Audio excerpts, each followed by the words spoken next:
ఖమ్మం జిల్లా పెనుబల్లి మండలం రామచంద్రరావు బంజర గ్రామంలో ఇంద్రమ్మ ఇంటి శంకుస్థాపన కార్యక్రమంలో మంత్రి పొంగులేటి శ్రీనివాసరెడ్డి పాల్గొని శంకుస్థాపన చేశారు.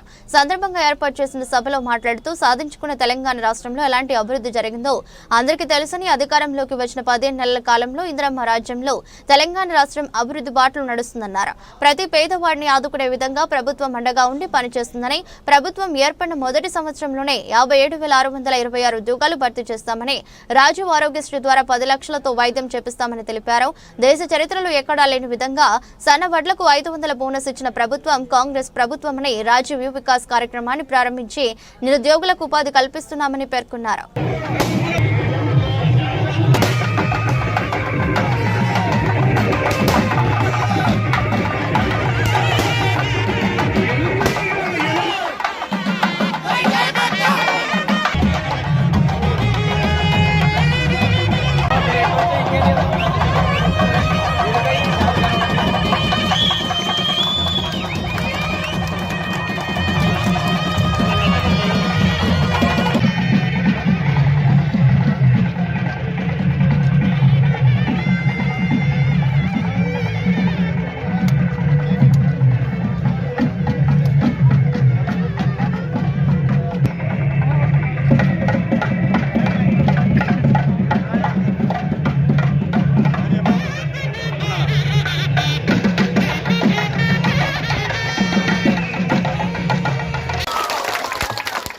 ఎప్పటికీ సార్ ఈ మా గ్రామాల ప్రజలు ఎవరైనా మేలు చేస్తే సార్ పొరపాటున జీవితంలో అటవీ హక్కుల పట్టాలకి ఏ హక్కు ఉంటుంది సార్, అసైన్మెంట్ పట్టాలకి ఏ హక్కు ఉంటుంది సార్. కావాలని అసైన్మెంట్ పట్టాల హక్కు తీసేసి అటవీ హక్కుల పట్టాలు ఇచ్చారు సార్, ఏదో చెట్టు పట్టాలు ఇచ్చినట్టు.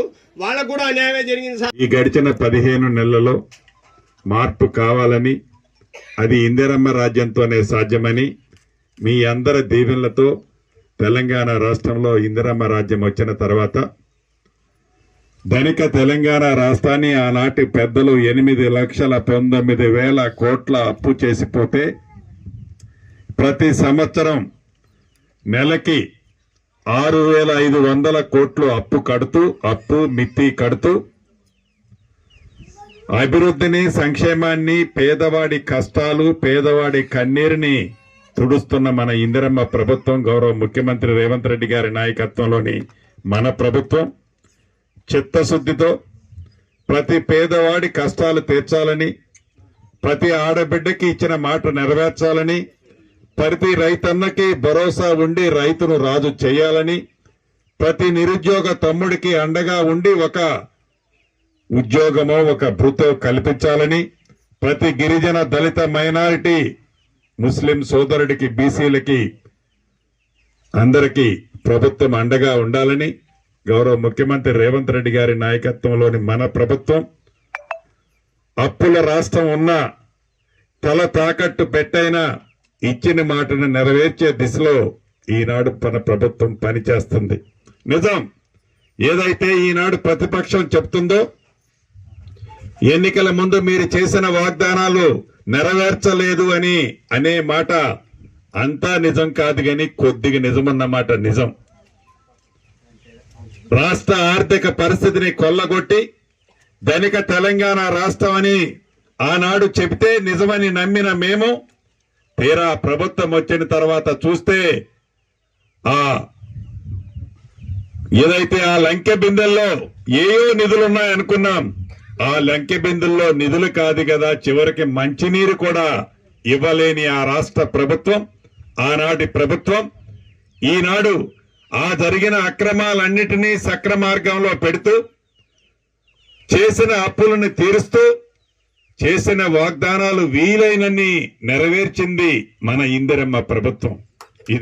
ఈ పేదోడు ప్రభుత్వం ఏదైతే పేదల కోసము ఈ రోజు పనిచేస్తుందో, ఈ పేదోళ్ల ప్రభుత్వాన్ని నిత్యము లేనిపోని అపనిందలు మోపుతూ, పచ్చి అబద్ధాలు మాట్లాడుతూ, కళ్ళబొల్లి మాటలు చెబుతూ కాలయాపన చేసి మళ్లీ పగట కలలకు అంటున్నారు వచ్చేది మళ్లీ మా రాజ్యమే అని.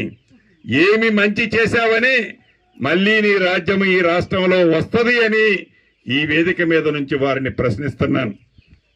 అంతేకాదు, చిత్తశుద్ధితో ఆనాడు 2004 నుంచి 2014 వరకు ఆనాటి ఉమ్మడి ఆంధ్రప్రదేశ్ లో ఇందిరమ్మ రాజ్యంలో ఇప్పటి తెలంగాణ రాష్ట్రంలో సుమారు 25 లక్షల ఇళ్లు కట్టిన చరిత్ర మన ఇందిరమ్మ ప్రభుత్వాన్ని.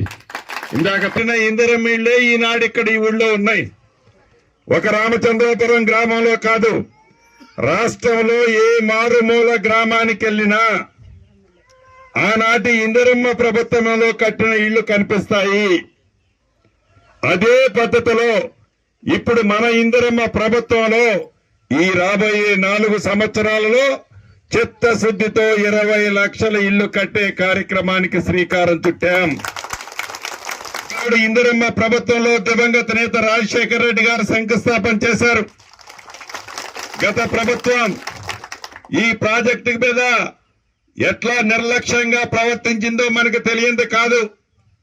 ఈ రాబోయే సంవత్సరంన్నరలో సీతారామ ప్రాజెక్టుని పూర్తి చేసే బాధ్యత మన ఇందిరమ్మ ప్రభుత్వానిది.